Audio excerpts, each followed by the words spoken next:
Welcome to the Beer Channel. I'm John Starodowski, and tonight it's actually the 27th of March, and if you don't know what date that is, today is actually the birthday of Michael Jackson. And no, I'm not referring to the gloved one.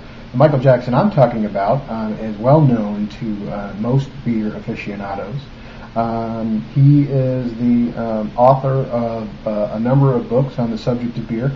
In fact, he's pretty much the recognized as the authority, the pretty much the greatest authority on beer, and was one of the first to actually categorize it in styles and to write about it extensively. Of course, back in the 60s, when he did a lot of his writing, and much more so even later in the 70s, wine writing was not unheard of, and in fact was quite common, but pretty much nobody was writing about beer. And Michael Jackson pioneered that category. He's very much responsible for the resurgence of interest in the many different types of beer in the United States. Unfortunately, Michael passed away a few years ago, but he's left a legacy of beer appreciation behind him, and I, for one, was strongly influenced by Mr. Jackson. Although I already did have an appreciation of the different types of beers that were available and the budding microbreweries of the mid to late 80s. His Beer Hunter series, which came out in, I believe it was about 88 or 89, for the Discovery Channel, a series of 6 videos, had a big impact on just really stoking the flames of beer enthusiasm for me, as I know it did for many others as well. So I do have one of his books here. This is Ultimate Beer, but he's also written The Beer Companion, The World Guide to Beer, the aforementioned videos, and he's even got, Michael had some DVDs, CD-ROMs for your computer. So tonight, again, we're gonna have a toast to Michael, but to do that, I thought I'd go a little bit off the beaten path and do one of the things that I think Michael has inspired a lot of people to do, which is to try a new beer. And the one that I'm actually going to be trying is Left Hand Widdershins barley wine, and this is an oak-aged barley wine. It's actually a mixture of, it's a blend of barley wine and barley wine aged on oak. So this should be pretty interesting. And Michael liked to do pretty fun things with beer. He liked to have beer tastings. I was lucky enough to attend one that he oversaw. He was a great guy. I got to stick around after a lot of the people had left and actually talked to him for a while with a friend of mine. And it was definitely one of the greatest experiences of my life. He was just an incredible guy, very down to earth, and he was somebody who wanted to hear what you had to say at least as much as you wanted to hear what he had to say.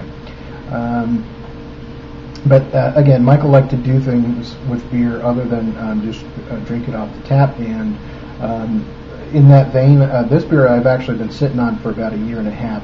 This is the 2007 edition of this beer from Left Hand. It is a bottle conditioned barley wine. So and Left Hand does say that you should probably sit on it.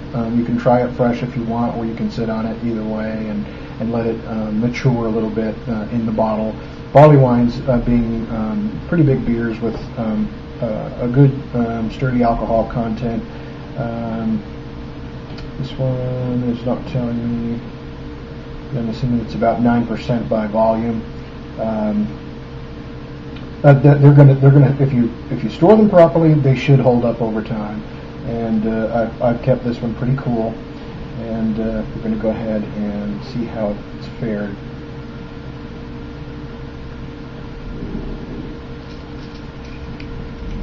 Get that cage off. Let me hold the bottle a little bit closer there. We've got the cap almost out. There we go. A nice pop to it, and I've got a brandy snifter to pour it into. I feel like this really should be allowed to breathe a little bit. appreciate it. It is a pretty big bottle here.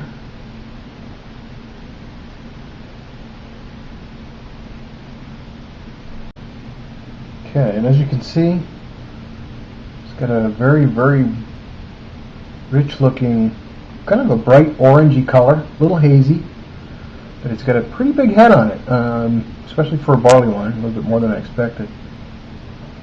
Wow, I'm really getting hit with a huge bready nose on this. This just has a fantastic fresh bread nose to it. Very doughy, a little caramel, and some citrusy orange.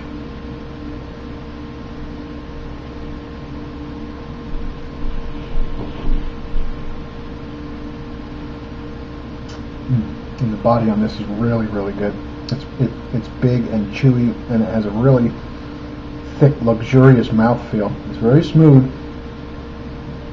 It just sort of rolls over the tongue and has a very big richness to it.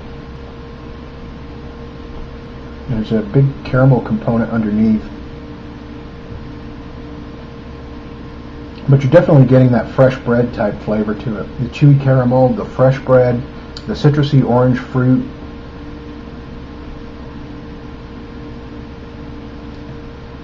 Not sure I'm really picking up a lot of oak out of it. Maybe just a hint of vanilla in the finish. And I think that's coming from the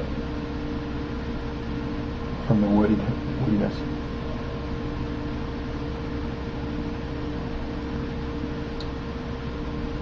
Yeah, there's just a hint of oak in the finish, and again that vanilla note, but that's almost like a whiskey-like component to it.